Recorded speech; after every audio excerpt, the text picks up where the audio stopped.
Okay.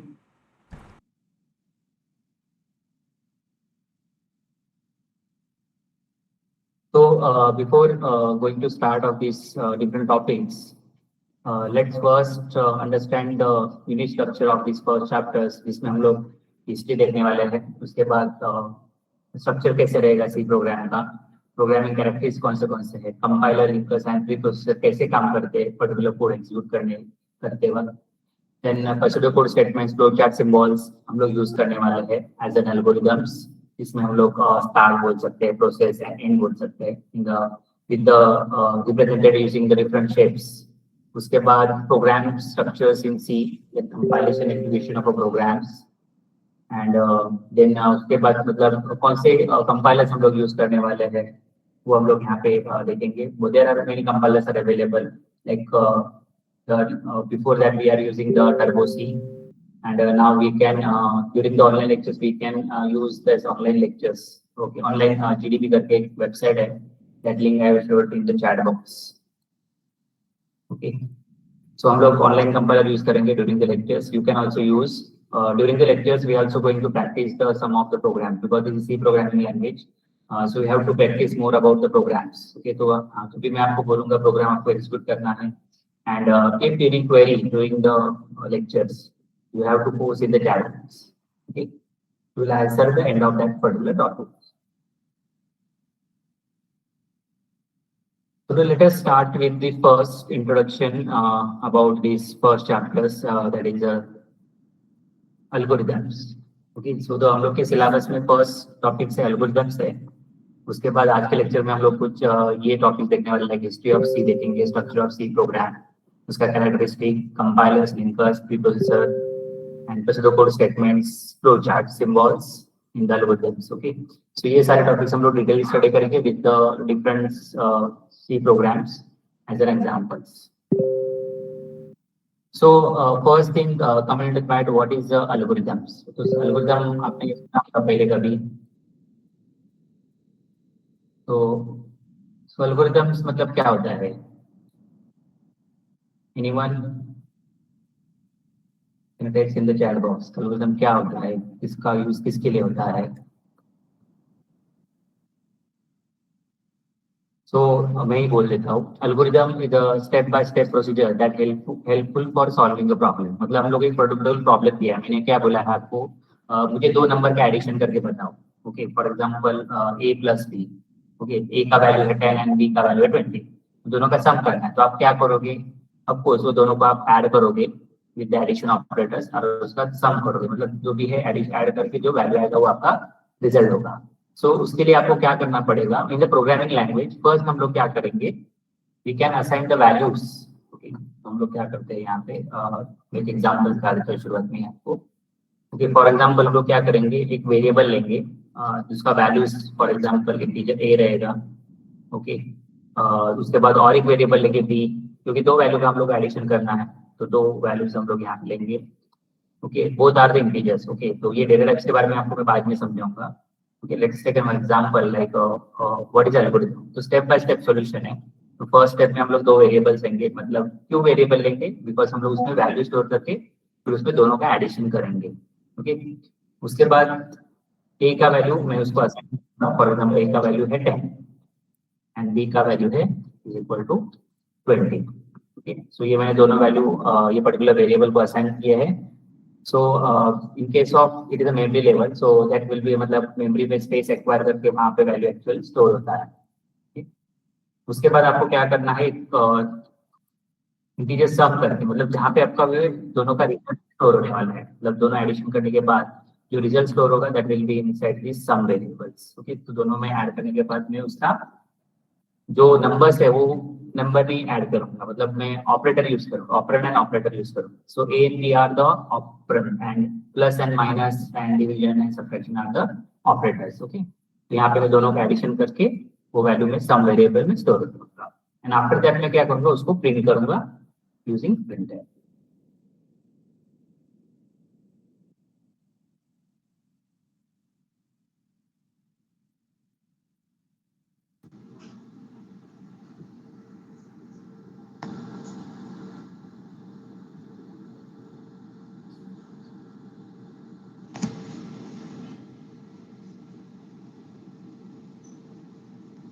Sir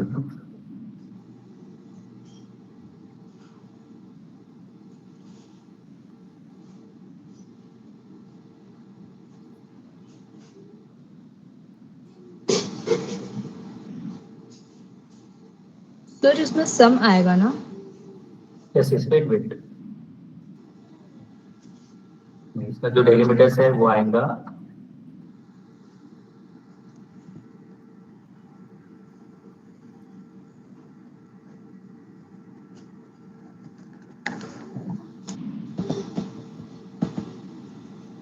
so result will be shown the 30 values, okay, the sum of 30. so a and b, मतलब a का value हम लोग ने क्या किया है, अभी मेमोरी को बताया है कि a मेरा वेरिएबल है जिसमें मैंने 10 वैल्यू स्टोर किया है, उसका बी वेरिएबल है, उसका 20 वैल्यूज है सब। मैं उसके टाइम पे मतलब हम लोग ऐसे भी कर सकते थे, sum is equal to 10 plus 20, तो हम लोग ने ऐसे क्यों नहीं किया, because we are storing first value in this variables, then we are add that both the variables, that is sum is equal to a plus b, okay. उसके बाद हम लोग रिजल्ट करते हैं, मतलब ये क्या हो गया अपना स्टेप बाय स्टेप इंस्ट्रक्शन हो गया, okay.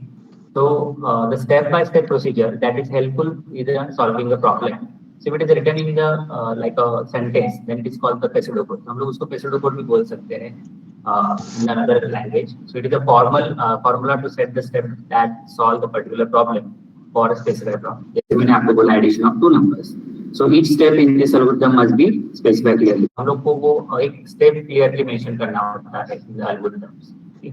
So in the programming algorithm is the process of formula for solving a problem. It involves the sequence of specified actions that describe how to perform a task. तो कैसे एक particular task को perform करना है, अभी जैसे मैंने बोला आपको कि दो नंबर्स आपको सब्ट्रैक्शन करना है, तो आपको इसके लिए क्या करना होगा, दो वेरिएबल लेना होगा, सॉरी तीन वेरिएबल लेना होगा, दो वैल्यूज का सब्ट्रैक्शन करने के लिए, और third variable is for storing the result, okay. फिर दोनों का एडिशन करना है, या फॉर एग्जांपल आपको यूजर से वैल्यू लेना है दोनों वेरिएबल्स का, फॉर एग्जांपल मैंने बोला कि आपको यूजर से दोनों वेरिएबल का वैल्यू लेना है, a इज इक्वल टू जो वैल्यूज रहेगा वो यूजर से आएगा a एंड b का, उसके बाद जो एडिशन होगा that will be stored in the third variable, okay. So algorithms follow the procedure consistency of input and produce a result known as the output, okay। तो कुछ properties भी होता है एल्गोरिथम का, जैसे कि हम लोग बोल सकते हैं इनपुट, आउटपुट, इसके बाद फाइनाइटनेस, डिफाइनाइटनेस एंड इफेक्टिवनेस, ठीक। सो जैसे कि अपने स्टडी मॉडल में दिया है उन्होंने characteristic of good algorithms. So first will be the input. It should be have well-defined inputs. These inputs are taken before algorithm start or as an algorithm run. Okay. So जो algorithms हम लोग use करने वाले that will be effective, efficient, and usable across various scenarios. Okay. So this is the key features of well-defined algorithms. जिसमें हम लोग input, output, finiteness, definiteness ये सारे points involve करेंगे। उसके बाद सेकंड थिंग आता है output. It must generate one और मोर आउटपुट, जैसे कि मैंने बोला कि एडिशन ऑफ टू नंबर्स, दोनों ऐड करने के बाद थर्ड रिजल्ट आएगा, जब ऐड होने का रिजल्ट आएगा वो हम लोग को एज आउटपुट करके शो करना है using printf statement. So which are the desired result after the algorithm complete. तो एल्गोरिथम कंप्लीट होने के बाद आउटपुट को डिस्प्ले होना चाहिए। उसके बाद finiteness, so algorithm must be terminate after finite number of steps. तो कोई भी एल्गोरिथम होने दो, एक पर्टिकुलर टाइम के बाद उसका जो ऑब्जेक्टिव था वो कंप्लीट होने के बाद वहां पे स्टॉप होना चाहिए execution. So an algorithm should be a finite, not be infinite. So it should stop after achieving the goals. तो goal अचीव होने के बाद उसको stop करना। उसके बाद definiteness. So every step of algorithm must be clearly and precisely defined. तो जो steps रहेगा या कोई भी algorithms रहेगा वो clearly defined होना चाहिए। मतलब मैंने algorithm लिखा है आपको समझ में आना चाहिए, तो जो clear word होना चाहिए, clearly and precisely defined होना चाहिए। So this means that the instruction should be unambiguous and easy to understand. मतलब easy to understand होना चाहिए सामने वाले user, okay. Fifth one is the effectiveness. So each steps of algorithm must be effective, meaning it should be simple enough to carry out the finite amount of time, okay। So इसका effectiveness का meaning क्या होता है, okay? तो एक तो simple होना चाहिए तो है, okay, and it will carried out in finite amount of time। मतलब पर्टिकुलर जो एग्जीक्यूशन होगा या इफेक्टिव होना चाहिए वो पर्टिकुलर टाइम, वो टाइम के बाहर नहीं जाना चाहिए। फॉर एग्जांपल आपने बोला प्रोग्राम को चलो दो नंबर का एडिशन करो, आप वेट करते रहे रिजल्ट को, ऐसा नहीं होना चाहिए। So it will take little bit amount time for the result. उसके बाद आता है 6 point, generality. So the algorithm should be general enough to solve all instance of problems, not just one specific. ऐसा नहीं होना चाहिए कि मतलब आपका जो एल्गोरिथम है जनरल होना चाहिए, ऐसा नहीं कि एक ही कोई पर्टिकुलर केस का सब्जेक्ट का प्रॉब्लम उतना ही सॉल्व होना चाहिए, but is just one specific case, not just for the one, एक पर्टिकुलर केस के लिए नहीं होना चाहिए, it's all over the all instances of the problem. So these are the characteristics of the good algorithms.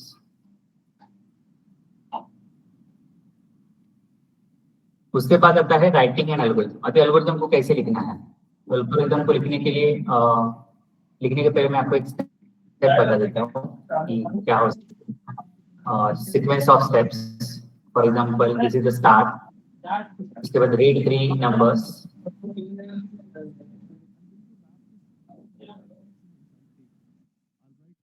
read 3 numbers A, B, C, complete the sum A plus B plus C, compute average sum divided by 3, print average value and stop.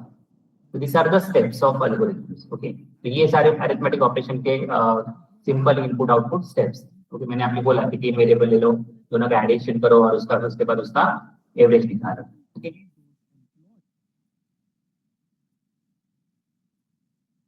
अभी मैंने जो बताया था previously, algorithm to find the sum of 2 numbers. तो 2 number का आपको average निकालना है, तो फर्स्ट स्टेप आपको स्टार्ट लिखना है. अभी ये तो सिर्फ लाइन में मैं बता रहा हूँ, आपको आगे जाके एक डायग्राम भी बनाना है, एल्गोरिथम का फ्लो चार्ट बोलते हैं उसको, तो वो भी यही फॉलो करता है, सेम स्टेप्स सीक्वेंस फॉलो करता है. तो start, then second declare variables and B, variable declare करना. अभी डिक्लेयर करना मतलब क्या होता है, आपको मेमोरी एलोकेट करना, जो आपके कंप्यूटर के रैम होता है ना मेमोरी, उसमें आपको क्या करना होगा, स्पेस एलोकेट करना होगा फॉर दिस 2 वेरिएबल्स, तो इसलिए हम लोग उसको डिक्लेयर बोलते हैं. फिर उसके बाद read the value of A and B. अभी जो वैल्यू हम लोग ने स्टोर किया था, that is A is equal to 10 and B is equal to 20, तो उसको क्या करना है, हम लोग को रीड करना है. रीड करना है मतलब जो फॉर एग्जांपल यूजर एंटर करेगा वो रीड करना है, या ऑलरेडी स्टोर किया होगा वो भी रीड कर सकते हैं. So reading the values, calculate the sum, that is sum is equal to A plus B, print the sum, से हमको प्रिंट करना है, लास्ट में stop. So this are the different steps to find the sum of 2 numbers. So this was the algorithm. अभी मैंने बोला है कि एक एल्गोरिथम लिखो to find the average of 3 numbers. Average of 3 numbers. तो वो क्या होगा स्टेप्स, लाइक फर्स्ट स्टेप में स्टार्ट करेंगे, सेकंड स्टेप में declare the 3 variables A, B and C. Okay, read the value of A, B, C, calculate the sum is equal to A plus B plus C. अब उसके बाद calculate the average A plus B plus C divided by 3, print the average and stop. So these are the steps of algorithm to find the average of 3 numbers. तो ये हो गया simple example that demonstrate the structure of an algorithm, clear steps leading from start to finish with well defined output.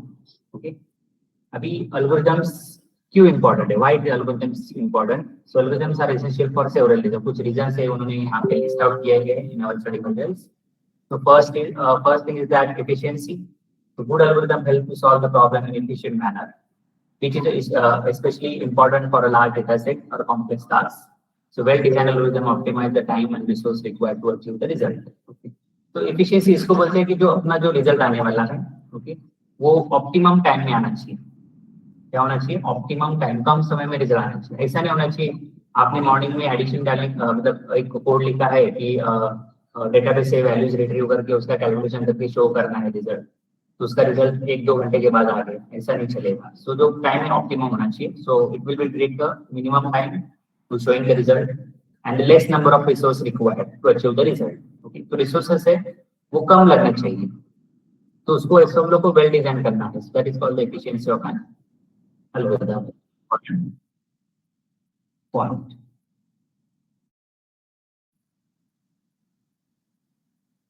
उसके बाद आता है reusability. So once an algorithm is designed for a particular task, it can often be reused for solving similar problems with minor adjustment. मतलब reusability का उसमें ही meaning है कि reuse करना है. तो एक पर्टिकुलर टास्क के लिए एल्गोरिथम डिजाइन किया गया है, तो उसको आप रीयूज कर सकते हो to solving the similar problem with minor adjustment. कुछ थोड़ा सा चेंजेस कर सकते हो आप वो पर्टिकुलर एल्गोरिथम में. फॉर एग्जांपल मैंने एक एल्गोरिथम डिजाइन किया एडिशन ऑफ 2 नंबर्स. तो एडिशन ऑफ 2 नंबर ऐसे नहीं होना चाहिए 10 and 20 है, 30, 100, any number of any numbers you can add or sum with that help of the algorithm. मतलब मैंने एक एल्गोरिथम लिखा है addition of I have to calculate the average of 3 numbers. Okay तो वो 3 नंबर्स कुछ भी हो सकते हैं, it is not necessary constant होने चाहिए, इट कैन बी एनीथिंग। मतलब मुझे यूजर ए को लगा कि मुझे ये 3 नंबर का एवरेज निकालना है, यूजर बी को लगा मुझे ये 3 नंबर के डिफरेंट 3 नंबर्स के एवरेज कैलकुलेट करना है, तो वो अपना जो सॉल्यूशन रहेगा वो कॉमन रहेगा for all the users. Okay so we can reuse that particular algorithm multiple times. The third essential reason is that problem solving. So algorithm help in breaking down the complex problem into smaller, manageable steps. So this systematic approach is key to solve the large scale computational problem. अभी क्या हो गया, एक छोटा problem हो गया कि चलो एडिशन हो गया, एडिशन ऑफ 2 नंबर्स हो गया, ये स्मॉल, बट द बिग जो कंप्यूटेशनल प्रॉब्लम रहेगा, फॉर एग्जांपल लाइक मैंने बोला आपको कि चलो बाबा एक कैलकुलेटर वाला एप्लीकेशन डिजाइन करो। अभी कैलकुलेटर आपके पास पता है कि 2 टाइप के कैलकुलेटर होते हैं, नॉर्मल कैलकुलेटर होता है, दूसरा होता है साइंटिफिक। तो we are forget about the scientific. So जो नॉर्मल कैलकुलेटर होता है जिसमें हम लोग एडिशन करते हैं, मल्टीप्लिकेशन, डिवीजन, सब्ट्रैक्शन करते हैं। Okay so addition of numbers, like addition of 2 numbers हम लोग लेते हैं, फॉर एग्जाम्पल 2 ही नंबर लेते हैं, एग्जाम्पल सिंपल एग्जाम्पल, इसमें 2 नंबर्स का है हम लोग को एडिशन करना है, 2 नंबर का ही सब्ट्रैक्शन करना है, 2 नंबर का ही डिवीजन, 2 नंबर का ही मल्टीप्लिकेशन करना है। तो हम लोग को क्या करना होगा, एडिशन वाला मॉड्यूल अलग रहेगा, सब्ट्रैक्शन वाला अलग रहेगा फंक्शन, देन मल्टीप्लिकेशन वाला अलग रहेगा, डिवीजन वाला अलग रहेगा। मतलब फॉर एग्जांपल यूजर ए ने 2 नंबर्स इनपुट किए और उसको लगा कि नहीं मुझे एडिशन करना है, तो वो प्लस साइन के ऊपर क्लिक करेगा, 2 नंबर का एडिशन हो जाएगा। इन केस ऑफ उसको सब्ट्रैक्शन करना है तो वो सब्ट्रैक्शन मॉड्यूल को कॉल करेगा, सब्ट्रैक्शन करेगा 2 नंबर्स का। सो मतलब ये मॉड्यूल वाइज अलग अलग है। So we are breaking this complex computational task into the smaller unit, okay, or manageable steps. Okay, so this part will come under the problem. उसके बाद आता है foundation of programming. Foundation of programming, written efficient programs require understanding algorithms. They form a foundation upon which programming and software development are built. Okay, so कोई भी programme को आपको foundation करना है या ये करना है, बिल्ड करना है, so we have to write the efficient program, okay, जिसका अंडरस्टैंडिंग अच्छा होना चाहिए algorithms related. So they form a foundation upon which programming and software development are built. तब उसके अंदर हम लोग ये सारा प्रोग्रामिंग डिजाइन कर सकते, डेवलप कर सकते हैं। Next part, common algorithm design techniques. तो this are the very important techniques है, ये आपको आगे जाके डेटा स्ट्रक्चर C++, वहाँ पे आपको ये हमेशा दिखेंगे। So this is one of the important topics we will subject, like common algorithm design techniques. There are several fundamental algorithm design strategies that computer scientists use to approach the solve the problem. So some of these include like divide and conquer. तो divide conquer मतलब छोटे छोटे part में उसको divide करो, solve करो, फिर उसको मर्ज करो। So this technique breaks the problem down into the smaller sub problems, solve the each problem sub problem individually, and then combine the solution to solve the original problem. Example like merge problem. Okay, so इसका general example देखने के तो आपका company, आपको अपनी company को एक काम मिला है software development. Okay so analysis एक टीम करेगा, डिजाइन दूसरी टीम के पास रहेगा, कोडिंग थर्ड टीम के पास रहेगा, ओके, डेवलपमेंट फोर्थ टीम के पास रहेगा, मेंटेनेंस फिफ्थ वाला टीम के पास काम रहेगा। तो ये हम लोग जो काम उसको डिवाइड करेंगे, फिर हम लोग क्या करेंगे लास्ट में मर्ज करेंगे, मतलब all the modules will be combined together, okay, to form a complete problem. उसमें से अभी उन्होंने डेटा स्ट्रक्चर के कुछ एग्जांपल दिए हैं, like merge, sort and quick. इसमें हम लोग को लिस्ट रहेगा, लिस्ट को क्या फॉर एग्जांपल दे रहा लार्ज ह्यूज अमाउंट ऑफ, मतलब बड़ा लिस्ट है, उसमें 10 वेरिएबल्स एलिमेंट्स है, ओके, और वो 10 एलिमेंट को क्या करेंगे हम लोग डिवाइड करेंगे इनटू द 2 पार्ट्स। पर हम लोग जो लेफ्ट वाला पार्ट रहेगा उसको सॉर्ट करके लेंगे, देन राइट वाला पार्ट है उसको सॉर्ट करेंगे, फिर दोनों को मर्ज करेंगे। So that will be like a quick sort and merge. Then 3D algorithms. This technique solve the problem step by steps, always using the best possible solution at each step without considering the overall problem. So it works well for the optimization problems, like the shortest path algorithm. मतलब इसमें क्या रहेगा, shortest path क्यों बोला है? For example मुझे मुंबई से पुणे में जाने के लिए कौन सा रास्ता शॉर्टेस्ट पाथ रहेगा? ओके, हम लोग क्या करते हैं, for example if you are using Google maps, Google map के बारे में सबको पता रहेगा, तो आपको पुणे मुंबई टू पुणे जाना है, okay, so there are many ways. एक तो आप ओल्ड नेशनल हाईवे से जा सकते हो और एक्सप्रेस वे से। There are 2 ways, but expressway take a longest distance, okay, but it's will take a short time to reach the particular destination because of express will be in the state and it will मतलब kilometre ज्यादा बढ़ेंगे लेकिन आपको short time में आप वहां पे पहुंच जाएंगे विदाउट मतलब traffic. Okay, so this will be like optimising और फाइंडिंग द शॉर्टेस्ट पाथ. तो जिसका वैल्यूज कम रहेगा वो हम लोग पाथ को चूज करेंगे टू रीच द डेस्टिनेशन और टू फाइंड द और calculating the particular problems. Okay, तो इसमें डिजिटल एल्गोरिथम्स का एक हम लोग एग्जांपल देख सकते हैं about this digital shortest path algorithm that will come under this greedy algorithms. Then we are talking about the dynamic programming. So this approach breaks down the problem into simpler subproblems. Again, जो बड़ा problem रहेगा उसको approach रहेगा उसको हम लोग क्या करेंगे डिवाइड करेंगे into the simple sub problems. Solve each sub problem once and store its solution to avoid the computing and the same problems multiple times. Like Fibonacci sequence calculation है जिसमें हम लोग बोल सकते हैं. Let me show you the detailed example. Fibonacci series.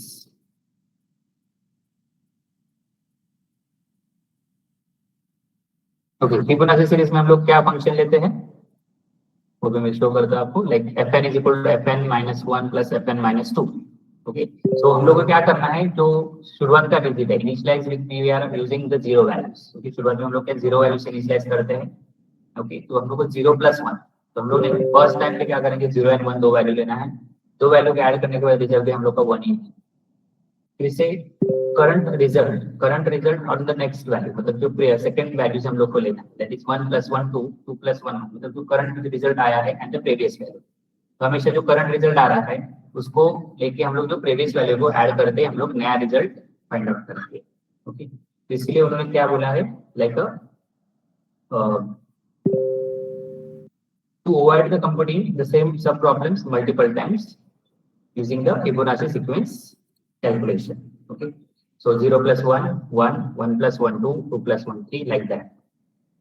So this will become under the dynamic programming. Then brute force. So these methods involve trying every possible solution to find the best one. तो हम लोग को एक particular problem दिया है objective दिया है तो हम लोग क्या करेंगे उसको हमेशा मतलब ऑप्टिमम सॉल्यूशन फाइंड आउट करेंगे मतलब बेस्ट पॉसिबल सॉल्यूशन कि बाबा इसमें हो सकता है भले ही उसके सॉल्यूशन डिफरेंट हो लेकिन उसमें से बेस्ट सॉल्यूशन कौन सा रहेगा. So while this is simple to implement, it can be inefficient for a large problem. Example exhaustive search algorithms. Okay, so about this algorithm we will see in the later one.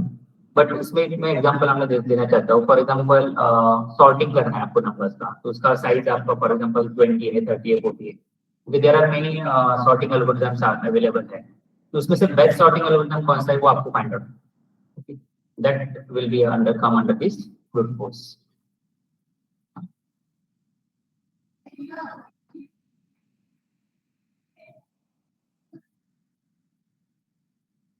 अभी next one is the algorithm complexity. तो जैसे कि when evaluating algorithm अभी इसमें क्या है दो things बहुत इंपॉर्टेंट है. एक तो time complexity and space complexity. मैंने अभी आपको एग्जांपल दिया था प्रीवियस टॉपिक्स में जिसमें मैंने बोला था कि हाँ आपका प्रोग्राम है आपने प्रोग्राम को डिजाइन कर लिया है कोड लिखा है बहुत बड़ा अच्छे से. Okay, but it will take more time to execute. ऐसा नहीं होना चाहिए इट विल मतलब it will take more time मतलब उसको कम समय में एग्जीक्यूशन होना चाहिए. It will take less time and जो स्पेस लगेगा वो कम होना चाहिए. सो जो मेमोरी एक्वायर हो रहा है तो हम लोग क्या बोलते हैं memory optimisation is very important. मतलब आजकल आप लोग परचेस करते हो कंप्यूटर्स इसका रैम बड़ा होना चाहिए 16 GB रैम होना चाहिए. ओके, उसका प्रोसेसर अच्छा होना चाहिए ताकि आपको तुरंत रिजल्ट मिले. ओके, आपका परफॉर्मेंस अच्छा हो कंप्यूटर्स का इसलिए आप क्या करते हो अच्छा वाला मेमोरी परचेस करते हो जिसका size RAM size will be 16 GB रहेगा. SSD हार्ड डिस्क रहेगा लाइक USB कंपैटिबल वैसे रहेगा. तो उसमें क्या होता है आपका टाइम भी कम लगता है और स्पेस भी कम लगता है. तो हम लोग को अभी जो हम लोग एल्गोरिथम्स देख रहे हैं in algorithms like quick sort का एग्जांपल ले लो आप या मर्ज सॉर्ट का एग्जांपल ले लो बबल सॉर्ट का एग्जांपल ले लो. This are the different sorting algorithm. हम लोग को उसमें से क्या फाइंड आउट करना है सबसे बेस्ट वाला एल्गोरिथम कौन सा है जिसको कम समय लगेगा एंड कम मेमोरी लगेगी. Okay, so that can be evaluated using these 2 points. First one is the time complexity and the second one is the space complexity. जो टाइम कॉम्प्लेक्सिटी है उसको कैसे बोलते देखो the amount of time an algorithm take to complete a function of the input size typically express using big O notation. हम लोग उसको कैसे नोट डाउन करेंगे लाइक डिगो नोटेशन. उसको रिप्रेजेंट कैसे करेंगे यूजिंग OM और O log n. तो जो इसका ये है मतलब जो नोटेशंस है उसका हर एक का रिप्रेजेंटेशन कितने साइज तक रहेगा, कौन सा मैक्सिमम रहेगा टाइम कॉम्प्लेक्सिटी और मिनिमम रहेगा, that I will show you in the later. Okay, so that will be represented using O and n times or O log n times, logarithmic times भी बोल सकते हैं आप इसको. And second thing is that the space complexity. So this refer to the amount of memory an algorithm use related to the size of input. कितना memory वो use करेगा. Okay, तो ऐसा ना हो कि पूरा मेमोरी वही खा जाए. तो हम लोग को ये दोनों चीज का माइंड में रख के हम लोग को प्रोग्राम्स डिजाइन करना है, एल्गोरिथम डिजाइन करना है, उसका कॉम्प्लेक्सिटी मेंटेन हो. ओके, अभी बिगो नोटेशन आपको सबको मैंने अभी बोला कि वो मैथमेटिकल नोटेशन है. It will be used to describe the efficiency of an algorithm based on the input size. मतलब इनपुट साइज क्यों बोला है, बिकॉज कभी कभी लिस्ट का साइज 10 भी हो सकता है, कभी कभी लिस्ट का साइज 100 हो सकता है, 500 हो सकता है, 1000 हो सकता है. तो इतने सारे नंबर को सॉर्ट करते करते वो it will be take more times. मतलब ऐसा कुछ एल्गोरिथम रहेंगे like you can say the merge sort will take less time to sort 20 element, but it will take more time when it is an element is 500, 1000. Okay, so that will be our like we can find out the efficiency using this Bigo notation. For instance, an algorithm with the time complexity O(n) means that time taken to grow linearly with input size. मतलब O(n) रहेगा आपका, तो आपका time भी बढ़ता जाएगा जैसे input का साइज बढ़ता जाएगा. In case of O log n रहेगा, इंडिकेट लॉगरिथमिक ग्रोथ रहेगा आपका, मतलब थोड़ा कम रहेगा या ज्यादा रहेगा. Okay, so history of C programming language, next one. तो ये हो गया इसका details about the basic things.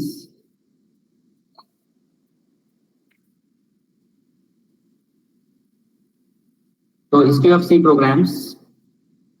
तो पहले के जमाने में मतलब इसके पहले कौन से लैंग्वेज यूज होते थे. फर्स्ट मेरे पास एक डायग्राम है that will share with you.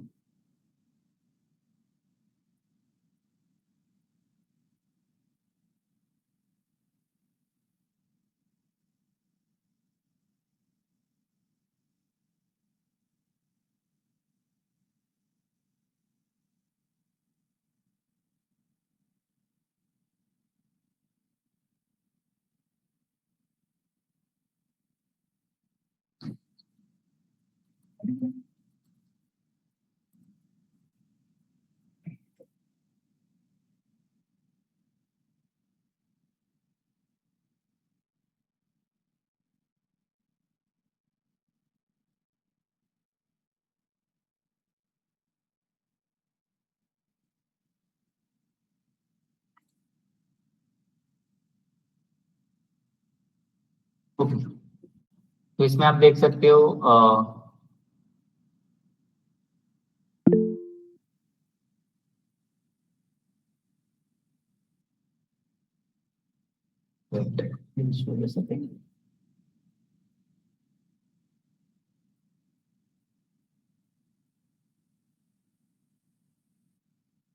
So timeline of C language versions.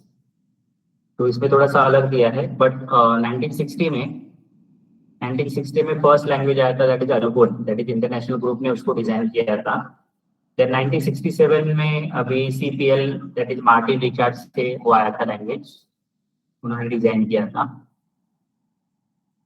1970 Ken Thomas that is B language. इसमें से आई थिंक वो ये नहीं है, सो आई थिंक मैं अपने जो स्टडी बटन पे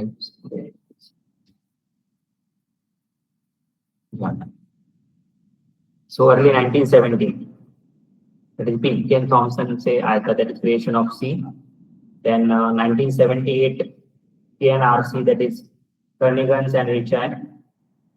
In 1989 ANSI that is American National Standard Institute ने उसको फॉर्म किया था as a committee of standardize the language.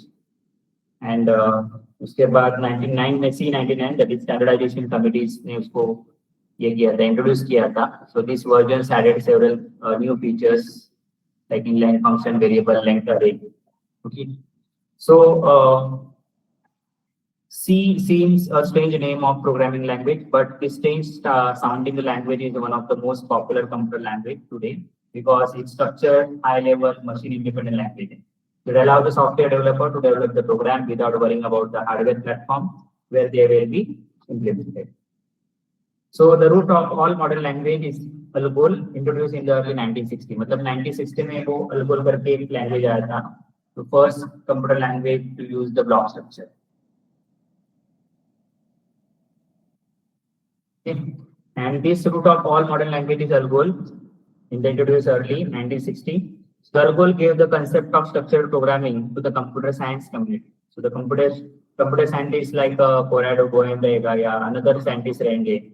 So this will be this concept during the 19 and subsequently several language were announced. उसके बाद 1960 में Martin Richard ने एक BCPL करके एक लैंग्वेज डेवलप किया था. उसका फुल फॉर्म रहेगा like basic combined programming language, primarily for writing a system software. In 1970 में उसके बाद केन थॉमसन ने created a language using many features of BCPL and called simply B. तो B लैंग्वेज आता है. जैसे अभी C बोल रहे हैं ना हम लोग, C प्रोग्रामिंग विद C, वैसे एक B करके भी लैंग्वेज आया था. So B was used to create early versions of Unix operating systems at Bell Laboratory. So this both BCPL and B were typeless system programming language. So C was evolved from Algol, BCPL and B by Dennis Richard at the Bell Laboratory in 1972. So in 1972 में वो language आया था. So C used many concepts from this language and add the concept of data types and other powerful features. So since it was developed along with the Unix operating system, it is strongly associated with the Unix. So this operating system, which was also developed at Bell Laboratory, so was coded almost entirely in C. Okay. तो उन्होंने year wise उनका बताया है कि कौन सा language कब कौन सा इंट्रोड्यूस हुआ था. एनसीसी भी C89 भी बोल सकते हैं उसको, 1989 में आया था. C99 standardized new standards was introduced. So this version से also added several new features, जैसे कि inline function, variable length array add हुआ था. उसके बाद 2011 में C11 standardized language included features like improved concurrency, better memory management, additional standard libraries, enhancing language ability and meet programming needs. Then the features of C, while newer language were emerged, C continued to be widely used, especially in the system programming, embedded systems and performance critical applications. So it is legally pursues the modern programming language and software development practices. Then importance and influence of C. Okay. So why C is important? C important to है because this increase the popularity of C, probably due to its many desirable qualities. इसमें कुछ अलग-अलग qualities है, like उसको हम लोग robust language भी बोल सकते हैं, which have a rich set of built-in functions, operators, can be used to write any complex program. So the C programs combine the capability of assembly language with the features of high-level language, and therefore it is well suited writing both the system software and business package. In fact, the many C compilers available in the market are written in C. तो आप देख सकते हो कि many compilers available है. ऐसा नहीं है कि आप GDB compiler ही use करो to run or execute the C programs. तो Turbo C भी था पहले use करते थे. अभी nowadays we are many like programming करके है, program C करके है, उसके ऊपर भी लोग execute कर सकते हैं. There are many compilers are available to execute the C programs. So C programs importance क्यों है? Because it's efficient and fast है. क्या है वो? Efficient and fast है. So this is due to the variety of data types भी use हो रहा है उसमें, powerful operators use हो रहे हैं, then it is a faster than the basic language. Okay, so for example हम लोग बोल सकते हैं कि program to implement the variable from 0 to 15,000 take about 1 second in a C, while it take more than 50 seconds in an interpreter basic. मतलब basic language उसको 50 seconds लगता था calculate करने के लिए from 0 to 15,000, but वो C में कितना ले रहा है? 1 second ही ले रहा है. So इसका importance वही है कि it will take less time as compared with the other languages. So there are only 32 keywords in the C language, and its strength lies in the built-in function. So several standard functions are available which can be used developing a program. Okay. Then third thing is important of C is that C is highly portable. Okay, portability के बारे में बोल रहे हैं हम लोग. Highly portable है. So this means that C program written in one computer can be run on another with little or no modification. Okay. तो मैंने अभी विंडोज पे रन कर रहा हूँ प्रोग्राम, ये तो मैं उसको उबंटू पे भी रन कर सकता हूँ. ओके, अदर प्लेटफॉर्म है रहेंगे उसके ऊपर भी मैं आपको मतलब ये एग्जीक्यूट कर सकते हैं.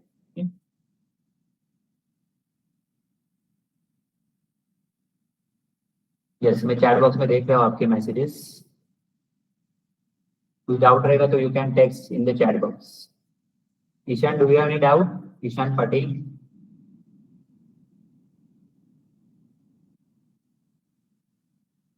यस सर, नाउ कुछ डाउट रहेगा तो you can ask in the chat box questions.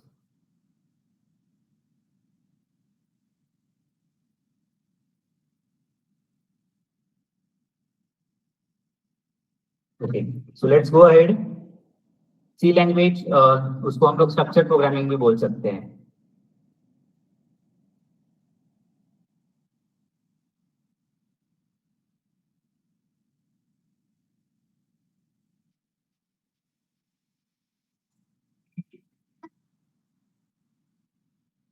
My voice is clear to everyone? Yes, sir. Yes, sir. Yes sir. Okay. Sir सब कुछ ऊपर से चले गया. जो भी आपने समझाया ना कुछ उतना समझ में नहीं. आप सिर्फ रीड करते चले गए, आगे कुछ पूछने का मौका नहीं दिया आपने. तो ओके, क्या डाउट है बोलो प्रवीण. सर जो आप सी प्रोग्राम जो स्टार्टिंग में आप बता रहे थे, ठीक है, आप थोड़ा ऊपर अपना ये पेज करेंगे क्या? तब मैं पूछता हूँ वो जो प्रॉब्लम था वो मुझे तो आप फिर पेज थोड़ा ऊपर कीजिए ना. कौन सा टॉपिक? हाँ, कौन सा टॉपिक आपको एक्सप्लेन करूं? अभी यार जो सेकंड पॉइंट पे ये जो पोर्टेबिलिटी है ना, उसके ऊपर जो था पार्ट, वो मेरे को जानना था. ओके, पोर्टेबिलिटी के ऊपर वाला. Okay, foundation for other languages है. सो मतलब मैं क्या कर रहा हूँ, पूरा कंप्लीटली रीड नहीं कर रहा हूँ. मैं पर्टिकुलर टॉपिक्स लेके उसके ऊपर आपको एक्सप्लेन करने मतलब करूंगा. ओके, अभी इसमें दिया है वो सारा मैं रीड नहीं करके बैठूंगा. अभी इसमें फर्स्ट जो इम्पोर्टेंट बोला था, लाइक इम्पोर्टेंस ऑफ सी बोला है. Okay, and influence of C language. It is not necessary कि इसमें से पॉइंट होने चाहिए. ओके, तो इसमें से आपको क्या लग रहा है, क्या इंपॉर्टेंट रहेगा, क्या डिजायरेबल क्वालिटीज है, वो इम्पोर्टेंट हम लोग को यहाँ पे बता. अच्छा, ऐसा नहीं है कि C plus plus extend C by adding object oriented features. तो ये सारा आपको तुरंत समझ में नहीं आएगा क्योंकि आपको सी प्लस प्लस पता नहीं है. अभी आप सी सीख रहे हैं. सी सीखने के बाद आपको पता चलेगा कि सी प्लस प्लस क्या होता है. तो यहाँ पे उन्होंने क्या बताया कि कंपैरिजन बताते हैं सी एंड सी प्लस प्लस का, कौन सा अच्छा है, कौन सा ऑब्जेक्ट ओरिएंटेड कंसेप्ट को सपोर्ट कर रहा है या नहीं है, और जावा में जो सिंटैक्स यूज हो रहे हैं वो सिमिलर टू सी है या नहीं, और सी इजियर है देन जावा. ओके, तो आपको सी प्रोग्राम टू लर्न मतलब आपको कौन सा इजी लग रहा है, जावा लग रहा है कि सी लगेगा. तो सी आपको C is the very easiest program. अच्छा, के बाद आपका सी प्लस प्लस आप स्टडी करोगे, सी प्लस प्लस होने के बाद आपका Java. Okay, so these three, all the three language are interacted with each other, मतलब एक दूसरे से कनेक्टेड है. आपको सी आ गया मतलब सी प्लस प्लस आएगा, सी प्लस प्लस आने के बाद जावा भी आएगा. ओके, सो सी ज्यादा ऑब्जेक्ट ओरिएंटेड सपोर्ट नहीं है लेकिन सी प्लस प्लस है. तो इसके लिए देखो C plus plus extend C by adding object oriented features. उसके बाद the syntax of many popular scripting language है जैसे कि PHP है, जावास्क्रिप्ट है. Also the trace its root to C, मतलब जैसे सी आएगा तभी जाके आपको PHP एंड जावास्क्रिप्ट समझ में. तो इसलिए उन्होंने वो इंपॉर्टेंस यहाँ पे बताया है. ठीक है, एंड मेन इंपॉर्टेंट जो मैं अभी बोल रहा था आपको कि 32 कीवर्ड्स है. ओके, जो आपके अभी आगे जाके हम लोग पढ़ने वाले हैं, तो वो भी इंपॉर्टेंस ऑफ सी है. ओके, सो ऐसा नहीं है कि इसमें से ही कंटेंट है, मैंने कंटेंट थोड़ा सा मेरे खुद का भी ऐड कर रहा हूँ उसमें, ताकि जिसमें आप कीवर्ड्स देखने वाले 32 कीवर्ड्स है जो हम लोग सी में स्टडी करने वाले हैं. उसके बाद पोर्टेबिलिटी का ये है फीचर्स है इसमें, वो हम लोग स्टडी करने वाले हैं. ओके, उसके बाद कुछ कंपाइलर्स है. ऐसा नहीं है कि एक ही कंपाइलर में प्रोग्राम का एग्जीक्यूशन होता है. There are multiple compilers available है. Online compilers is also available है to execute the C programs. तो उसके बारे में मैं इसमें बोल रहा हूँ इन द फर्स्ट पॉइंट. ठीक है, तो फर्स्ट पॉइंट आपको सबको समझ में आया, then we can go for second one. Okay, मैं आपको ये जो पीडीएफ है वो टेलीग्राम शेयर करूंगा. सर आपने कहा कि सी मतलब एसेंशियल होता है JavaScript and PHP and Java and Python के लिए. बट मैंने PHP, Java, Python, CSS and सब किया है. मतलब मुझे ऐसा कुछ डिफरेंस लगा नहीं. सो मतलब क्योंकि आपने ऑलरेडी स्टडी किया है ना उसका, आपको कैसे डिफरेंस लगेगा.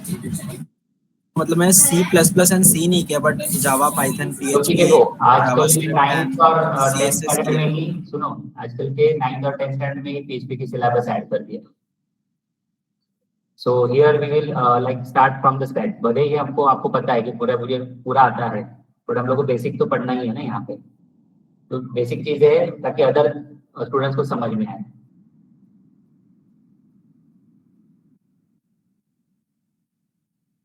ठीक है।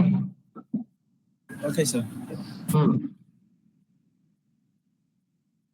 सर ऑब्जेक्ट ओरिएंटेड फीचर्स क्या असतात?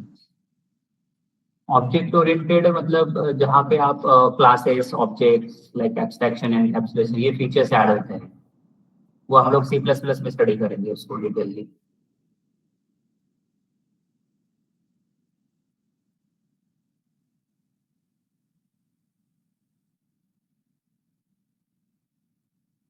Okay, any other doubts? Then we go for the next topic. Sir ये सेम में सी हमारा थियोरेटिकल होगा या प्रैक्टिकल होगा? दोनों भी ये है। सेम में this is the major subject, आपका थ्योरी भी होगा एंड प्रैक्टिकल भी, दोनों भी इम्पोर्टेंट। सर ये Okay. प्रैक्टिकल जो है ये पीसी पे सेंटर जो हम लोगों को अलॉट किया हुआ है तो वहाँ पे होगा या फिर हमको इसके लिए सीडीओ ही आना पड़ेगा? एक्चुअली एग्जैक्ट थिंग्स अबाउट मुझे पता नहीं है, बिकॉज सेंट्रलाइज ही रहेगा दिस टाइम, ऐसे मुझे सुना है मैंने। हाँ। सेंट्रलाइज ही आपका प्रैक्टिकल एंड थ्योरी होगा, लेकिन मैं एक बार कंफर्म कर फ्रॉम सीडीओ ही कि प्रैक्टिकली आपका ऑफलाइन पीसीबी सेंटर पे होगा या आइडल में होगा, मतलब सीडीओ ही। क्योंकि कैसा कि जो प्रोग्रामिंग है जैसे कि जब तक उसको हम लोग प्रैक्टिस नहीं करेंगे, जैसे जो भी है, जैसे कि उसको जो आउटपुट आ रहा है तब तक समझ में नहीं आएगा ना कि क्या वर्क कर रहा है क्या नहीं कर रहा करके। इसके लिए कंफर्म करता हूँ कोऑर्डिनेटर से, आपको इन्फॉर्म कर दूंगा वैसे, या कोऑर्डिनेटर खुद आपको टेलीग्राम पे मैसेज कर। सर इसके लिए आईडी कौन सी यूज करने की है? आईडी आप in our centres we are using GCC compiler, GNOME compilers use करते हैं। You can use also Turbo C, मतलब आपके जहाँ पे डॉस बॉक्स वगैरह रहेगा आपके सिस्टम में। सर जो कैपिलॉट माइक्रोसॉफ्ट का भी यूज हो सकते हैं ना, वो भी तो कंपाइलर इसके लिए ज्यादा वर्क करता है। Many ideas are available to execute the C programs, आपको जो Okay. बट नहीं सर, वो प्रैक्टिकल के लिए ही हम लोग को अलग होगा ना, प्रैक्टिकल के लिए आपको कोई भी। सेंटर्स में पढ़ाया जाएगा जिस प्लेटफॉर्म पे, उसी प्लेटफॉर्म पे आपका प्रैक्टिकल एग्जाम भी होगा। फॉर एग्जांपल अभी जीनोम कंपाइलर पे आप एग्जीक्यूट कर रहे हो, तो आपका जीनोम उसके ऊपर ही प्रैक्टिकल पे आपको प्रैक्टिकल का एग्जाम के टाइम पे उसके ऊपर ही आपको एग्जीक्यूट करके दिखाना है। बिकॉज़ पर्टिकुलर सिस्टम को फॉलो कर रहे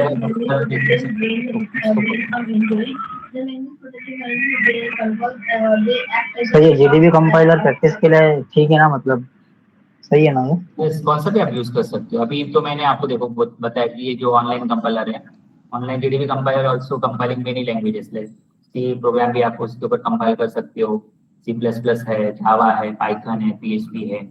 सो ये सारे प्रोग्राम्स आप एग्जीक्यूट कर सकते हो इन द सिंगल कंपाइलर। वैसे I think Visual Studio code भी है जहाँ पे भी आप सारे लैंग्वेजेस एग्जीक्यूट कर सकते हो। उसके बाद डॉस बॉक्स थ्रू आप टर्बो सी भी यूज कर सकते हो। अभी आपको दिखा देता हूँ मैं।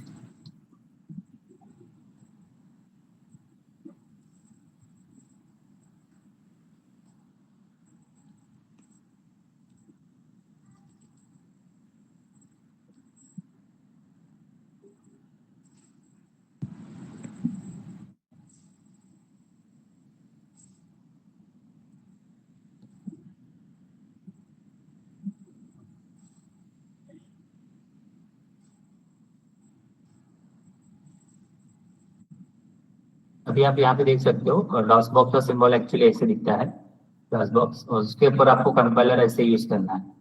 उसका मैं आपको बता देता हूँ।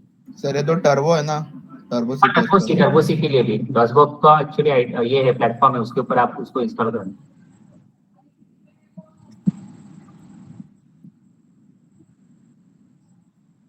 ये देखो यहाँ पे ऑफिशियल डाउनलोड कर सकते हो आप Turbo C, Turbo I think Turbo 30 है वो टर्बो।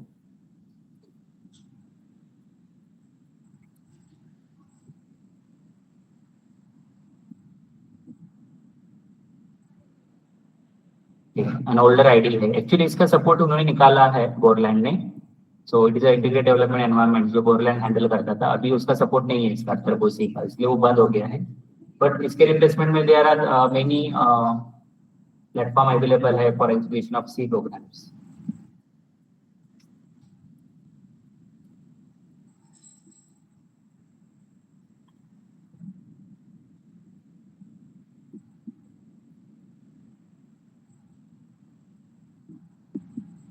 देखो अभी ये आईडीज है, कोड ब्लॉक है, Dev C++, many's are there. Eclipse में भी आप एग्जीक्यूट कर सकते हो।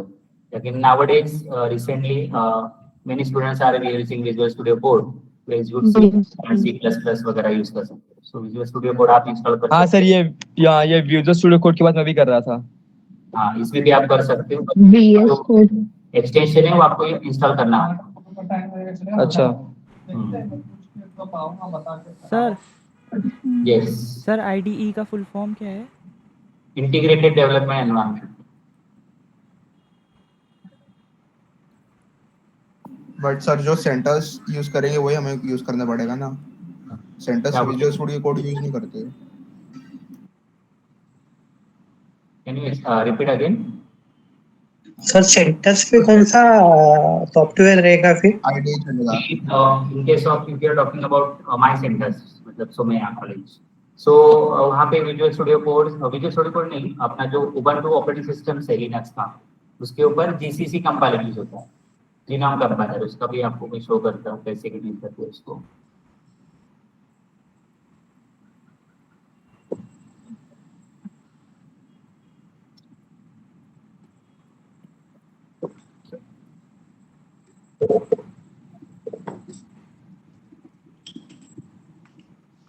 अभी ये देखो, इसका ये है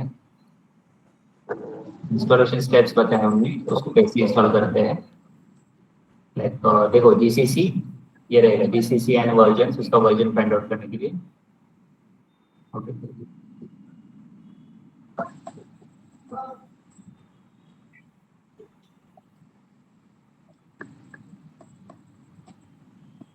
ओके, ये ऐसा दिखता है, ऐसा स्क्रीन दिखता है उसका लिनक्स ऑपरेटिंग सिस्टम का.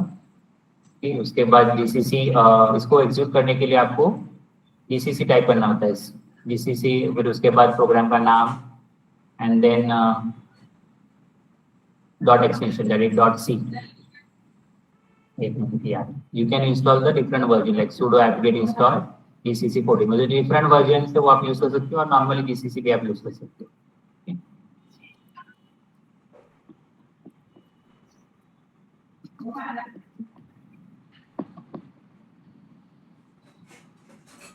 Okay sir, thank you. ये देखो, अभी ये देखो जीसीसी फाइल नेम है डॉट सी, तो इतना रहेगा तो भी चलेगा. This are the optionals. So GCC command invoke GCC compiler हम लोग यूज करेंगे इन आवर सेंटेंस. रन करने के लिए ./a.out, मतलब जो रिसेंट वाला जो कंपाइलर से एग्जीक्यूशन होने के बाद जो ऑब्जेक्ट फाइल बनता है उसको एग्जीक्यूट करने के लिए ये यूज होता है. और also you can use the ./ of name of your programs, मतलब फाइल नेम जो यूज करेंगे for the executing the code. और विंडो पे रहेगा तो वो एक्चुअली कंपाइल होने के बाद एक्चुअली एक्सी फाइल बनता है. इन केस ऑफ आफ्टर वो सी यूज कर रहे हो या विजुअल स्टूडियो कोड यूज कर रहे हो तो उसके जो सिस्टम डायरेक्टरी रहेगा उसमें ये एक्सी फाइल बनता है, तो वो भी आप इसको एग्जीक्यूट कर सकते हो.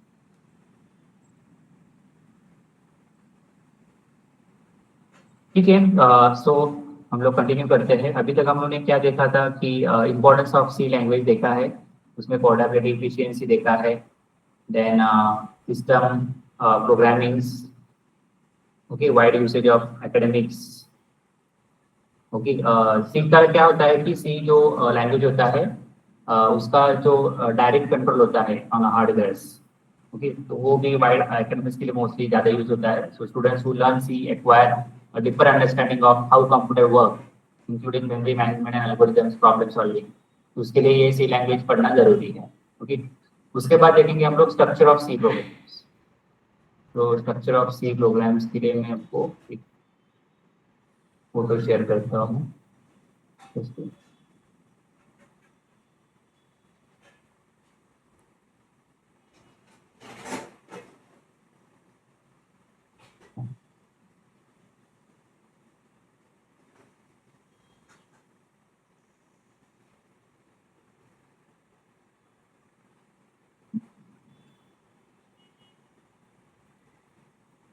Yeah, this is the structure of C programs. तो एग्जाम में ये क्वेश्चन आ सकता है, 5 मार्क्स के लिए क्वेश्चन पूछा जा सकता है. Explain the structure of C programs. So you can say the basic structure of C program, जिसमें हम लोग देख सकते हैं डॉक्यूमेंट सेक्शन देख रहे हैं आप सब लोग. ओके, डॉक्यूमेंट सेक्शन है, उसके बाद लिंक सेक्शन है, definition section, global declaration section है, देन मेन फंक्शन जिसमें डिक्लेरेशन पार्ट रहेगा, variable declaration, executive part, and सब प्रोग्राम सेक्शन रहेगा जिसके अंदर सिर्फ फंक्शन होते हैं. Okay, so this will illustrate the C programs can be viewed as a group of building blocks called the function. So function is a subroutine that may include one or more statement designed to perform a specific task. तो for example मैंने बोला था कि आपको addition function add करना है numbers को, तो आपको एडिशन फंक्शन यूज करना है. मल्टीप्लिकेशन यूज करना है तो उसका पास मल्टीप्लिकेशन फंक्शन के लिए अलग फंक्शन लिखेंगे. ओके, देन कोई डिवीजन करेगा तो डिवीजन के लिए अलग फंक्शन रहेगा. Okay, so you can design different function for different task. उसके बाद to write the C program you first create a function and run put them all together. So C program में contain one और more sections, जो हम लोग अभी देख रहे हो डायग्राम में डिफरेंट सेक्शन है. तो डॉक्यूमेंट सेक्शन आता है फर्स्ट, इसमें हम लोग सेट ऑफ कमेंट्स लिखते हैं कि ये बाबा ये कोड किसके रिलेटेड है, प्रोग्राम का नाम क्या है, क्या कमेंट है आपको ऐड करना है वो दे सकते हैं, और आपको प्रोग्राम का नाम भी दे सकते हो, उसका authors and other details provide कर सकते हो in this document structure. And which the programmer would like to use later. So this link providing instruction to the compiler to link the function from the system library, and the definition section define the all the symbolic constant. अभी link section में क्या आता है, library file आता है सब, मतलब आपको इनपुट आउटपुट रिलेटेड है, या कोई आप स्ट्रिंग का कैलकुलेशन करने वाला, स्ट्रिंग को एडिशन करने वाले हो, या कोई पॉइंटर यूज करने वाला. So that type of particular library files you have to add in this link section. उसके बाद आता है डेफिनेशन सेक्शन. तो definition section define all the symbolic constant, मतलब आपको कोई कांस्टेंट वैल्यू थ्रू आउट देना है प्रोग्राम को, लाइक सर्कल का वैल्यू कैलकुलेट करना है, या पाई आर स्क्वायर है, मतलब पाई का वैल्यू आपको पता है कांस्टेंट रहता है 3.14 वगैरह रहता है, तो वो आप दे सकते हो इन दिस डेफिनेशन सेक्शन. और कुछ आपको like global and local variables भी यहाँ पे ऐड कर सकते हो in the different sections. Okay, so here मतलब ग्लोबल डिक्लेरेशन सेक्शन में मतलब ग्लोबल वैल्यूज है, so that will B use for all over the code. मतलब जब तक आपका प्रोग्राम एंड नहीं होता है तब तक वहाँ तक वो वैल्यूज एक्सेसिबल होना चाहिए. ओके, तो उसके लिए वहाँ पे ग्लोबल डिक्लेरेशन सेक्शन यूज होता है. उसके बाद आता है मेन फंक्शन. मेन फंक्शन में क्या होता है कि every C program must have one main function section, मतलब जहाँ पे एक्चुअल प्रोग्राम का एग्जीक्यूशन स्टार्ट होता है. So this section contains two parts, declaration part and executable part. The declaration part declare all the variables used in executable part. There is at least one statement in the executable part. And these two parts must appear between the opening and closing braces. मतलब आप देख सकते हो कि main program जैसे start हुआ है, जैसे मैं आपको कोड में दिखा देता हूँ.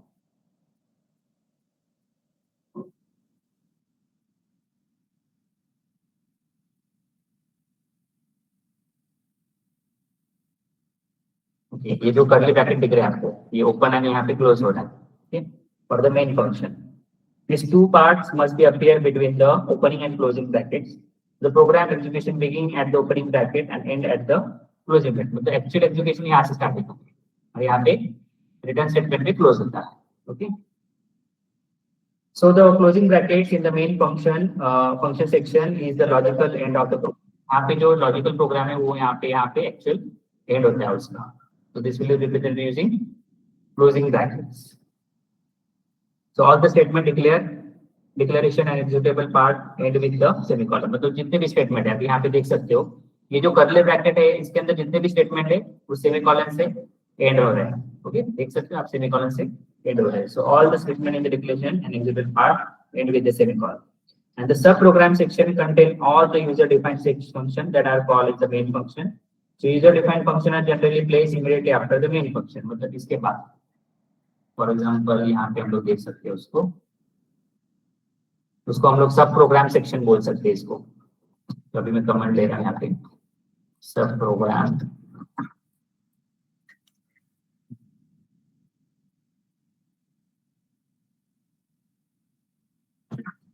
ये सब प्रोग्राम सेक्शन, इसके अंदर हम लोग ऐड फंक्शन दे सकते हैं.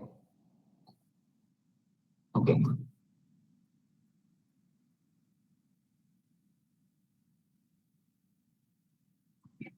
उसके बाद सब्ट्रैक्शन फंक्शन. तो ये this are the sub program structure हो गया जिसके अंदर ऐड सब फंक्शन है. जो यूजर डिफाइन रहेगा, यूजर डिफाइन मतलब हम लोग ने दिया हुआ, और सिस्टम डिफाइन मतलब सिस्टम ने डिफाइन किए हुए फंक्शन, जैसे कि main function is system define function है। Add function addition of two numbers, तो एडिशन इज अ फंक्शन, तो वो किसने डिफाइन किया, यूजर ने, तो इसलिए उसको यूजर डिफाइन बोलते हैं। ठीक है, so all section except the main function section may be present absent when they are not required. Okay, तो कभी कभी क्या होता है कि हम लोग सिर्फ दो फाइल का प्रोग्राम है, फॉर एग्जांपल एक मेन फाइल का रहेगा, दूसरा उसका या you can say the parent directory या पैरेंट प्रोग्राम रहेगा। लाइक इनहेरिटेंस प्रोग्राम में हम लोग क्या करते हैं कि जो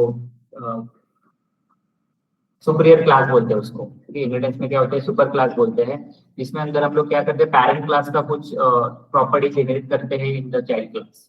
ओके, वैसे यहाँ पे दो प्रोग्राम्स रहते हैं अलग अलग, so you can use extension to both of them. It is not necessary कि आपका जो फंक्शंस है उसके साथ मेन फंक्शन भी होना चाहिए। ओके, आप उसको अलग अलग भी डिफाइन कर सकते हो। तो उसमें देखो क्या क्या प्री प्रोसेसर डायरेक्टिव्स है, देन ग्लोबल डिक्लेरेशन है, मेन फंक्शन है, यूजर डिफाइंड फंक्शन, तो user defined function will be the option. Okay, then the basic structure of C program. Basic structure देखो, फर्स्ट मैंने बोला था डॉक्यूमेंट सेक्शन है। Document section में आप प्रोग्राम का नाम दे सकते हो, ऑथर का नाम दे सकते हो, कब डेट क्रिएट किया है वो देख सकते हो। प्री प्रोसेसर डायरेक्टरी में आपको लाइब्रेरी फाइल्स ऐड करना है, कांस्टेंट डिफाइन करना है, कांस्टेंट वैल्यू डिफाइन करना है, जैसे कि stdio। stdio का प्रोग्राम क्या होता है, स्टैंडर्ड इनपुट आउटपुट, मतलब आपको स्टूडेंट यूजर से इनपुट लेना है, उसको प्रोसेस करना है और आउटपुट डिस्प्ले करना है, तो उसके लिए ये लाइब्रेरी फाइल इंपॉर्टेंट है। वैसे बहुत सारे लाइब्रेरी फाइल्स हैं, मैं आपको उसके आगे जाके लेक्चर में हम लोग स्टडी करने वाले हैं उसको। उसके बाद डिफाइन कांस्टेंट आपको डिफाइन करना है, मतलब जहाँ जहाँ पे आप पीआई करके वर्ड यूज करोगे इन द प्रोग्राम और उसका वैल्यू 3.14 रहेगा, so that will be like a constant. उसको आप लोग अलग लैंग्वेज में मैक्रो भी बोल सकते हैं। उसके बाद ग्लोबल डिक्लेरेशन, अभी for example global declaration, so global मतलब उसका क्या रहेगा, एक्सेसिबल रहेगा थ्रू आउट द प्रोग्राम। तो हर एक पूरा प्रोग्राम मतलब जहाँ तक हम लोग का प्रोग्राम लिखा रहेगा वहां तक ये वैल्यू एक्सेसिबल रहेगा, वेरिएबल को एक्सेस कर सकते हैं। ठीक है, देन मेन फंक्शन तो मैंने बोला है, सो एवरी फंक्शन का एंट्री पॉइंट होता है मेन फंक्शन, जहाँ पे actual execution and control start होता है। ओके, उसके बाद ये लोकल डिक्लेरेशन है, आप फंक्शन के अंदर और मेन फंक्शन के अंदर वेरिएबल को डिक्लेयर कर सकते हो with the data type a, b, local variable declaration. Then a statement executable. So this section contains the actual code for this function, like a particular perform the task output दिखाने के लिए, या कोई mathematical calculation है, या कुछ control statement रहेंगे वो आप दे सकते हो इन these statements। उसके बाद यूजर डिफाइंड फंक्शन रहेगा जो ऑप्शन रहेगा, जैसे मैंने आपको बताया कि एक ऐड फंक्शन वैसे सब्ट्रैक्शन वाला फंक्शन रहेगा, मल्टीप्लिकेशन वाला फंक्शन रहेगा। Okay, option part. And this is example of simple C programs, जिसमें हम लोग क्या करेंगे, दो वेरिएबल का एडिशन एंड एक का एग्जीक्यूशन करेंगे। ये जो प्रोग्राम हम लोग ने देखा है, addition of two numbers, sum is equal to sum plus 1 and number दोनों का एडिशन करके सम वेरिएबल में स्टोर किया, उसके बाद हम लोग ने उसको डिस्प्ले किया है, मतलब दोनों का एडिशन एंड जो एक्चुअल सम था कौन से नंबर थे और उसका एडिशन किया।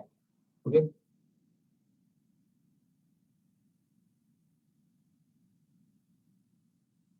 तो जो कोड में अभी तक हम लोग ने देखा है कि हैश इंक्लूड क्या है, इंटीजर मेन क्या है, वेरिएबल क्या होता है, प्रिंटफ क्या होता है, स्कैनफ क्या होता है, रिटर्न जीरो क्या क्या होता है, वो यहाँ पे उन्होंने एक्सप्लेन किया हुआ है। ओके, सो इसमें से स्कैनफ मतलब reading the input from the users, variable पता है storing the values, main function execution start होता है, एंट्री पॉइंट होता है प्रोग्राम का, hash include files dot h extension मतलब वो लाइब्रेरी फाइल्स होता है, that will be like provide the function like a printf and scanf होता है। Return 0 indicate the program has finished execution successfully.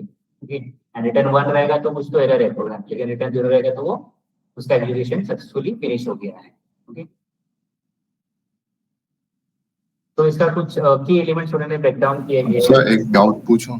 हाँ बोलो सर, ये रिटर्न 0 ही क्यों लिखते हैं हम, लाइक ये सिंटैक्स में रिटर्न 1 रिटर्न 2, ये दूसरे नंबर डालेंगे तो उसमें क्या होगा? दूसरा नंबर तो एक्चुअली आता नहीं उसमें।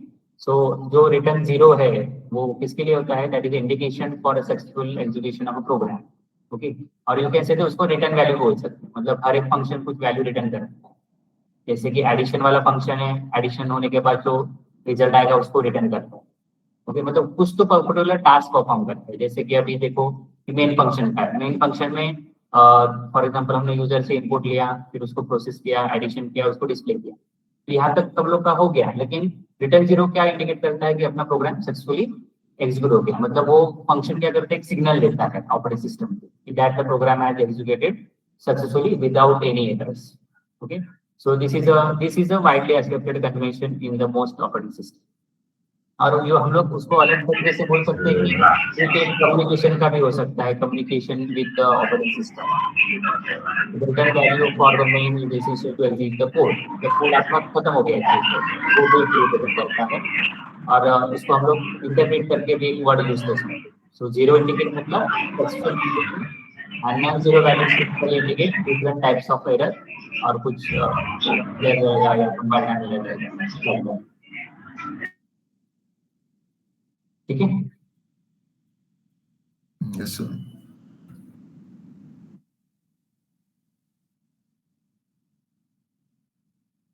तो इसका ही डिटेल्स उन्होंने दिया है। अभी प्रोग्राम का फ्लो हम लोग को समझ के लेना है कैसे रहेगा। लाइक आपने प्रोग्राम, आपको सी का प्रोग्राम बोला है मैंने कि चलो ये प्रोग्राम करना है आपको, तो फर्स्ट थिंग आपको नोटपैड ओपन करना है। In case of if you are using Windows operating system, तो आपको वहाँ पे नोटपैड यूज करना है। नोटपैड ओपन करने के बाद उसमें कोड लिखना है, लाइब्रेरी फाइल्स ऐड करने हैं, फंक्शन ऐड करना है, कुछ कांस्टेंट रहेंगे वो डिफाइन करना है, यूजर से इनपुट लेना है तो स्कैनर फंक्शन यूज करना है, उसके बाद प्रिंटफ है, ओके, रिजल्ट प्रोसेस करना है, वेरिएबल लेना है, कुछ लेना है। तो ये सारा लिखने के होने के बाद हम लोग को क्या करना है, नोटपैड में जो कोड लिखा है उसको सेव करना है with the perfect proper name. मतलब फॉर एग्जांपल मैंने अभी हेलो वर्ल्ड करके मुझे एक प्रोग्राम लिखना है, तो हेलो वर्ल्ड के लिए मैंने hello.c करके प्रोग्राम का नाम लेना है, मुझे उसको सेव करना है। सेव करने के बाद मुझे उसको कंपाइल करना है। सो कंपाइल करने के बाद कंपाइलर क्या करेगा, वो ट्रांसलेट करेगा कोड, ओके, सो उसको send to the machine language, और उसको हम लोग ऑब्जेक्ट कोड भी बोल सकते हैं। मतलब जो कंप्यूटर एग्जीक्यूट करता है उस कोड को हम लोग ऑब्जेक्ट कोड बोलेंगे या मशीन लैंग्वेज। तो the compilation process check for syntax error and produce an executable file. मतलब कंपाइलेशन के टाइम पे आपके कोड में कुछ भी मिसिंग रहेगा, एक पर्टिकुलर अल्फाबेट या कोई कैपिटल स्मॉल लेटर रहेगा, या कोई सिंटैक्स भूल गए हो, या कोई अपने सिस्टम डिफाइंड कीवर्ड यूज किया हुआ होगा गलती से, ऐसे टाइम पे वो एरर थ्रो करता है, एरर शो करता है। Okay, so that will B this things will be happen in the compilation process only. एक बार आपका प्रॉपर कंपाइलेशन हो गया, मतलब आपका एक्जीक्यूटेबल फाइल जनरेट होता है।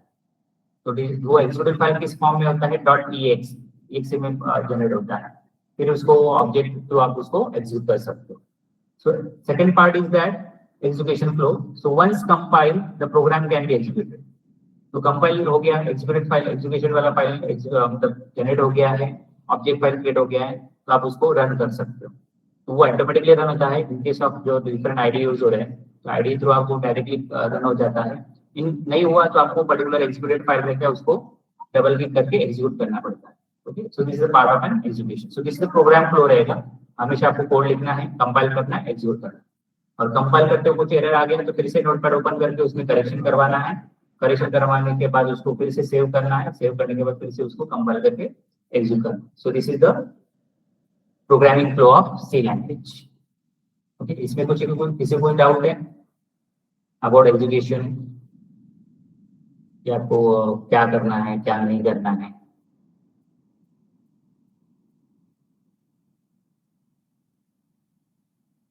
तो उसमें और मोर डिटेल्स में मैं बोलूँ तो 4 स्टेप्स आते हैं। हाँ, यस, आपका वॉइस ये हो रहा है, ब्रेक हो रहा है।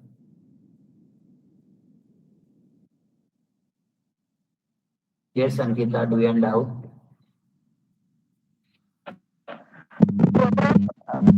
प्रोग्राम फ्लो एक बार फिर से रिपीट कर दो ना, कैसा एग्जीक्यूट करने का। ओके, फर्स्ट थिंग देखो मैं फिर से एक्सप्लेन करता हूँ।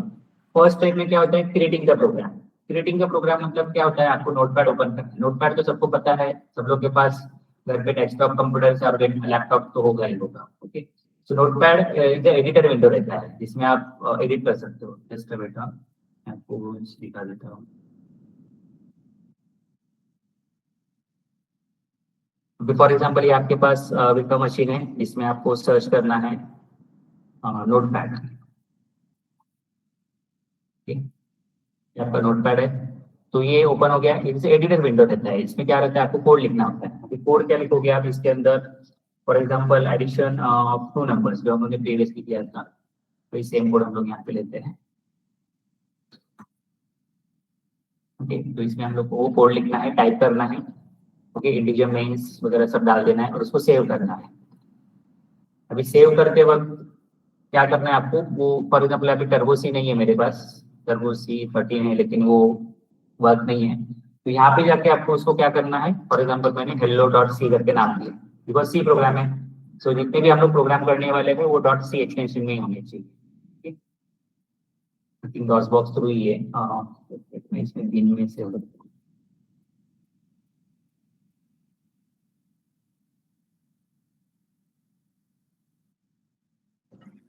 ओके ऑलरेडी है वहाँ पे, तो मैं इसको मतलब नाम दे सकता हूँ हेलो 1.c।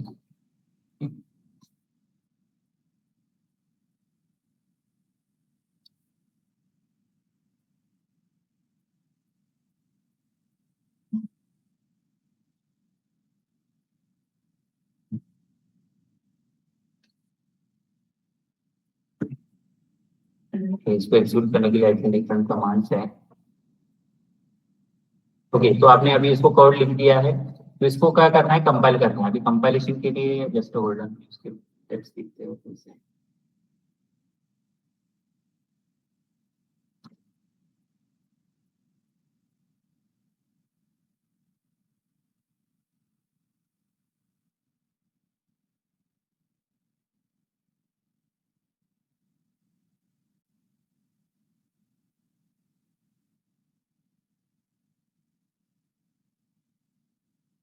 ठीक है, चलिए ओवरलो के स्टेप्स है।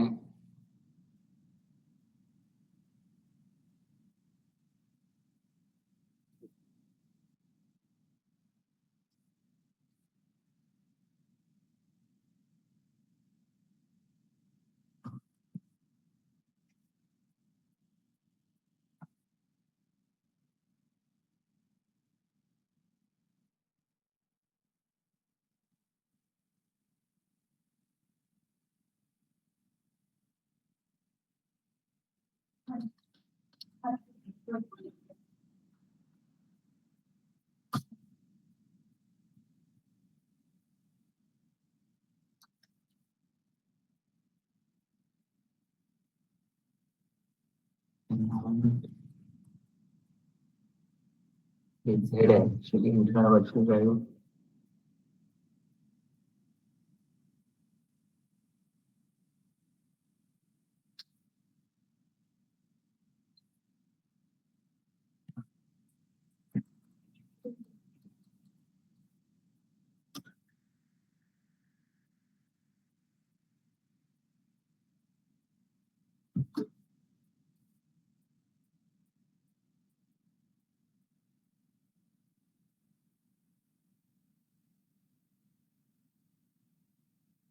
ये डॉस प्रोग्राम्स टीम है माउंट।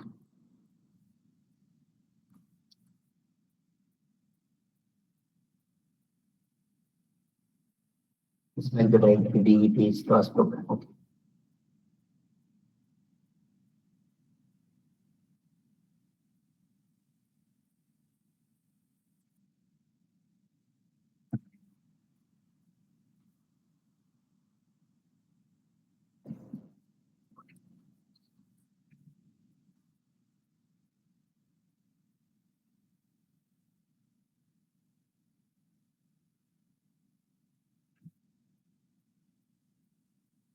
माउंट सही नहीं हो रहा है वहाँ पे।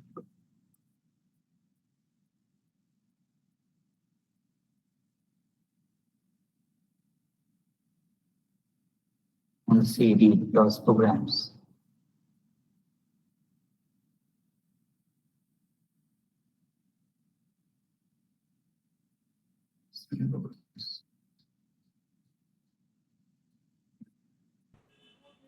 सर चलेगा, आप इंस्टॉल मत करो, हम समझ गए। Okay. समझ तो में आपको आता है ना। एक्चुअली क्रॉसबॉक्स मैं आपको इसके इमेजेस बता देता हूँ, तो आपको समझ में आएगा तब से।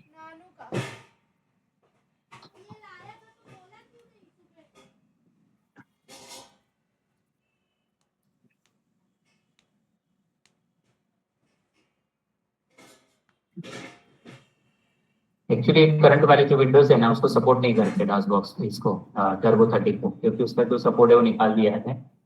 Okay mom D C turbo ऐसा है इक्वलन है TCP।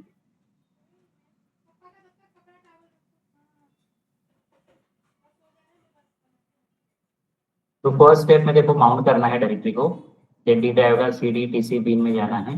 ओके उसके बाद कोड लिखना है, यहाँ पे नहीं दिया है जी, यहाँ पे मैं इमेज दिखा देता हूँ भाई।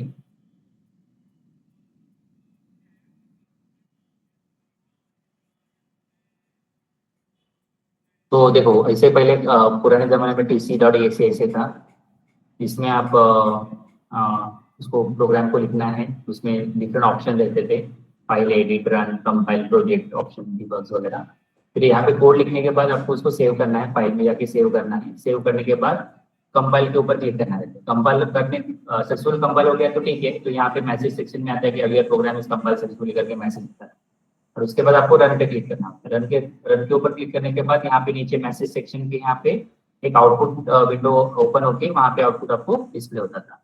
सो this is a way to execute the code. तो ये सारा स्टेप्स होता था एग्जीक्यूशन के लिए कि प्रोग्राम को टाइप करो, फिर कंपाइल को पहले उसको सेव करो, टाइप करने के बाद फिर कंपाइल करो, कंपाइल करने के बाद रन करो।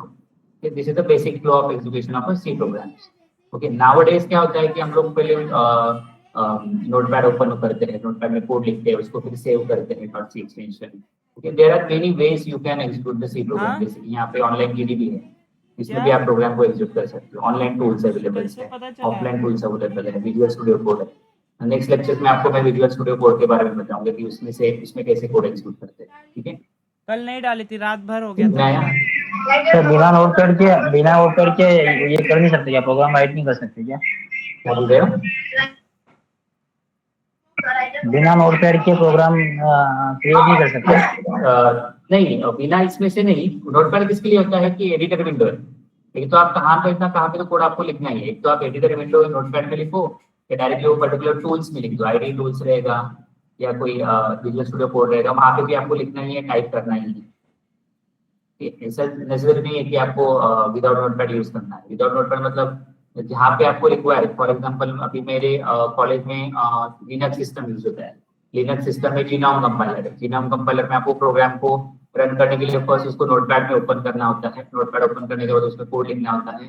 कोड लिखने के बाद उसको सेव करके क्लोज करना होता है। फिर क्लोज करने के बाद ऐसा नहीं, हाँ बोलो। ऐसा लिनक्स में है ना, पर अगर विंडोज में होगा तो वो क्या ऑटोमेटिक हो जाएगा, मतलब कंपाइलिंग अपने आप हो जाएगी? हाँ तो आपको विजुअल स्टूडियो कोड ओपन करके डायरेक्टली उसमें कोड लिख सकते हैं।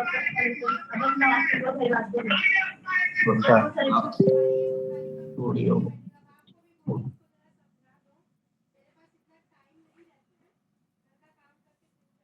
ये विजुअल स्टूडियो कोड इसका लिंक डाल देता हूँ मैं सबको।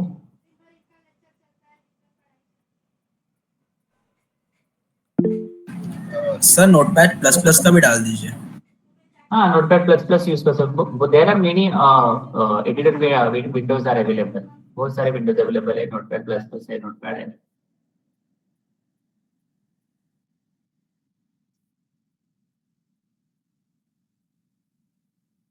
एक्चुअली मैंने ये अभी तक यूज नहीं किया है। We can go for the manual also. Okay I am doing also first time use कर रहा हूं उसको विजुअल स्टूडियो को, जिसमें आपको बता रहा हूं कि कैसे इंस्टॉल करना है। सर आप विजुअल स्टूडियो प्लस सी ले लीजिए तो आपको डायरेक्ट वन टाइम डाउनलोड होगा, तो आपको फिर से सी अलग से डाउनलोड नहीं करना पड़ेगा। Visual Studio extension studio plus C programming या फिर आपको जो भी चाहिए होता जावा एंड पाइथन, सो आपको साथ में ऐड करके है, तो आपको अलग से एक्सटेंशन देखिए पाइथन का आया वहाँ पे, सो अलग से एक्सटेंशन नहीं डाउनलोड करना पड़ता। ओके ये वाला C plus yes sir. Okay अंदर इनबिल्ट होता है तो अलग से एक्सटेंशन नॉट वाइज। लेकिन उसके ऊपर क्लिक करने के बाद सेम ओपन हुआ है। तो ओके, ये डिफरेंट दूसरा फेल हो गया। बोथ वर्जन आल्सो सेम, दोनों भी सेम ही है ना? Sir, you need to download this first.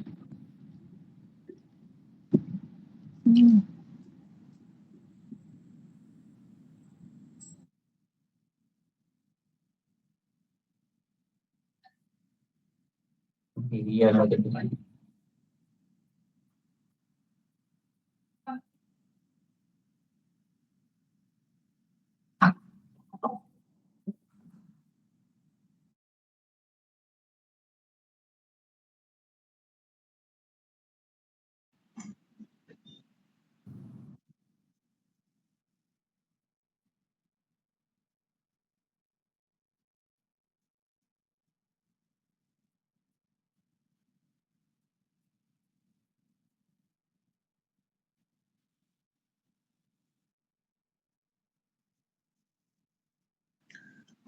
Sir इसके साथ मिंजी डब्ल्यू कंपाइलर भी डाउनलोड करना पड़ेगा विजुअल कोड के साथ।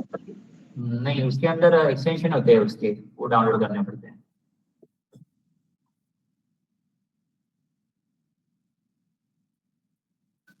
सर कंपाइलर क्या होता है?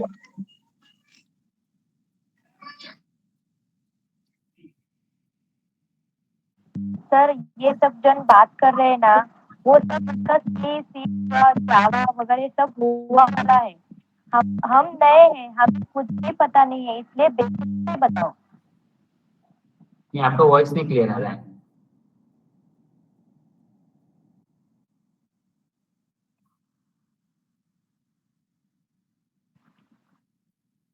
सर ये सब जन जो बता रहे हैं ना, ये ऐसा करो वैसा करो, उनका जावा पाइथन सी प्लस हुआ वाला है, हमारा नहीं हुआ है, इसलिए थोड़ा सा बेसिक से ओके, बताओ। नो डोंट वरी, मैं एक्सप्लेन कर दूंगा, आपको टेंशन। क्योंकि उनका हुआ वाला है तो उनको इजी जाएगा ना, हमारा एक तो लैंग्वेज डिफिकल्टी रहता है। प्रैक्टिस डोंट वरी, मैं आपको बेसिक से सिखाऊंगा, डोंट अबाउट दिस। मैं ऐसा नहीं है कि आपको आधे जन को समझ में आया, आधे जन को नहीं समझ में आया। सो मैं बेसिक से पढ़ाऊंगा, जिसको ऑलरेडी समझ में आया वो दे कैन ओनली लिसन और they can take an revision. Okay, revision करके मतलब सुनेंगे से।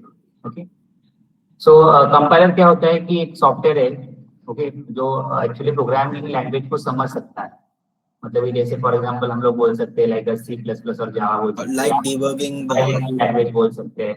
Okay, so as a input वो क्या लेता है, कोड लेता है, और कोड लेने के बाद उसको कन्वर्ट करता है into the lower level language. Okay, and उसमें कुछ एरर रहेंगे, कुछ प्रॉब्लम्स रहेंगे या इनपुट कोड में, तो वो अलाउ नहीं करता है, क्योंकि वो क्या करता है, कुछ रूल्स रहते हैं वो फॉलो करता है कंपाइलर्स, और वो रूल्स प्रॉपर फॉलो होंगे तो आपका प्रोग्राम एग्जीक्यूट होता है सक्सेसफुली। ओके, और उसके बाद लाइक हम लोग बोल सकते हैं सिंपल लैंग्वेज में, like translating a program that translate the instruction of high level language to the machine level language। मतलब जो मशीन को समझ में आए ऐसे लैंग्वेज में ट्रांसलेट करता है कंपाइलर्स। मतलब आपने जो कोड लिखा है लाइक हैश इंक्लूड है, इंटीजर मेन है, ओके, उसके बाद प्रिंटफ है, हेलो वर्ल्ड लिखा है, तो वो आपको समझ में आ रहा है ना, लेकिन वो सिस्टम को कैसे समझ में आएगा? तो सिस्टम को समझ में आने के लिए आपको क्या करना पड़ता है, कोड लिखा हुआ वो क्या करता है कंपाइलर, उसको आपके लैंग्वेज वाला कोड, मतलब human understanding code converted into the machine understanding code. Okay, so इसमें हम लोग high level to low level word use कर सकते हैं। So program which is input to the compiler is called source code. हम लोग जो लिख रहे हैं कोड अभी उसको सोर्स प्रोग्राम बोलते हैं। The program is now converted to the machine level language by compiler is known as object code. So जो अपना जो सोर्स प्रोग्राम है से लेके ऑब्जेक्ट कोड तक, तो सारा जो ये है ट्रैवलिंग पार्ट है वो कौन करता है, कंपाइलर करता है, इसलिए हम लोग को कंपाइलर यूज करना पड़ता है।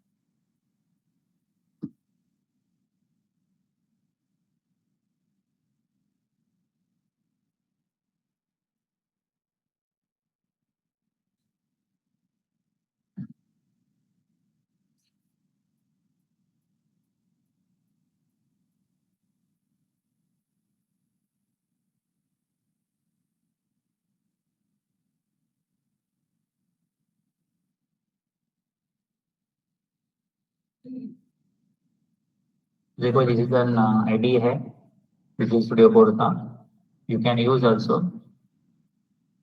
इसमें आप new text files, new Windows वगैरह क्रिएट कर सकते हो, और एग्जिस्टिंग प्रोग्राम भी आप ओपन कर सकते हो इसमें। सिलेक्शन है, व्यू है, रन है। तो डिबगिंग मतलब वो चेक करेगा कुछ एरर है कि नहीं उसमें। रन करना है तो रन के ऊपर क्लिक करना है।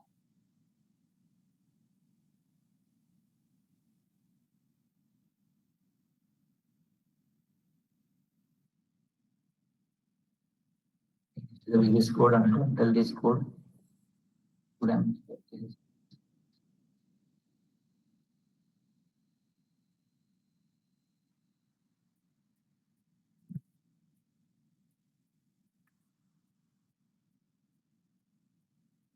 देखो राइट में क्या बोलिए, do you want to install the recommended CC plus edition pack on Microsoft for the language, तो उसको फिर जैसे इंस्टॉल करना।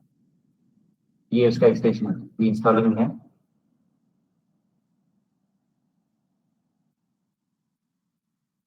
एक बार इंस्टॉल हो गया तो आपको स्टेटस दिखाई देगा वेबसाइट।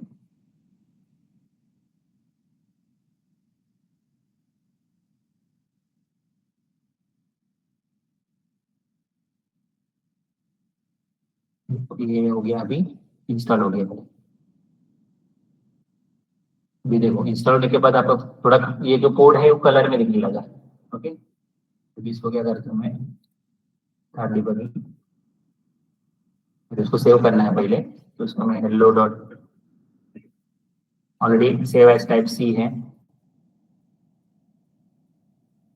डॉट सी आ गया।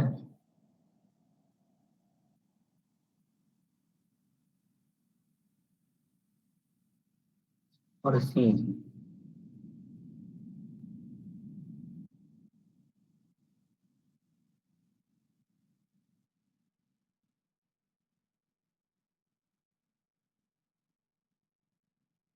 हम लोग सी से सी प्लस प्लस से बिल्ड करते हैं।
ठीक है, तो ये तक यहाँ तक बताता हूँ। नेक्स्ट लेक्चर में आपको प्रॉपर इसका एग्जीक्यूशन बता दूंगा।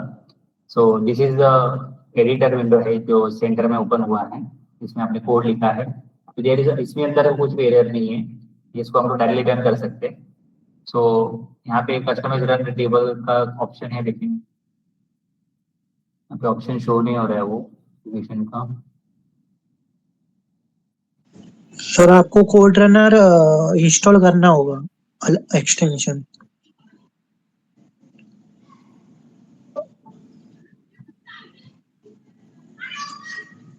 हाँ सर, वहाँ नीचे सर मिंजी डब्ल्यू टर्मिनल में ही वहाँ रन होता है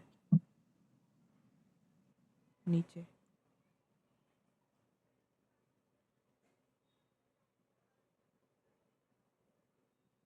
एरर्स।